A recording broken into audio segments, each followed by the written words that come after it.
In today's video, I'm going to teach you a guide how to convert Figma design into code.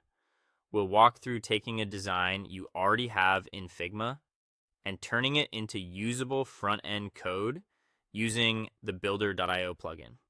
I'll keep it simple, add helpful tips along the way, and make sure you know exactly what to expect at each step. Start by opening Figma and loading the design file you want to convert.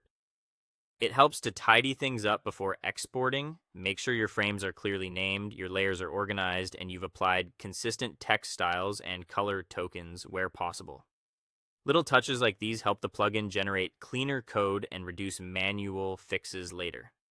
Next, look for the action icon in Figma's interface and click it. This opens a panel with tools and resources you can use on your current file. From there, choose the option for plugins and widgets.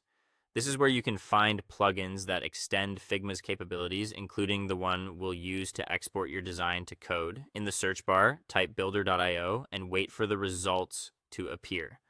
You're looking for the builder.io plugin that focuses on converting Figma designs into code. Once you see it, click on builder.io to open the plugin. This will launch a panel inside Figma where the export options live. Before you export, first select the specific frame you want to convert. Selecting a clear top-level frame, like a screen or section, keeps the export focused and avoids pulling in extra elements. With your frame selected, choose between Smart Export or Classic Export inside the plugin. Smart Export typically aims to interpret layout, spacing, and components more intelligently, which can yield more structured code.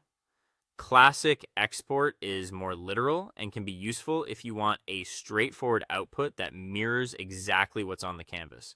Pick the mode that best fits your workflow, then click Export. Now, wait while the plugin processes your design. The time this takes depends on how complex your frame is. Lots of components, images, and nested layers can add a few moments. When the export completes, you'll see options to either copy the generated code directly or open builder.io to continue working with it there. Copying is great for quick paste-ins to your project, while opening builder.io gives you a visual environment to refine structure, optimize responsive behavior, and keep styles consistent across pages.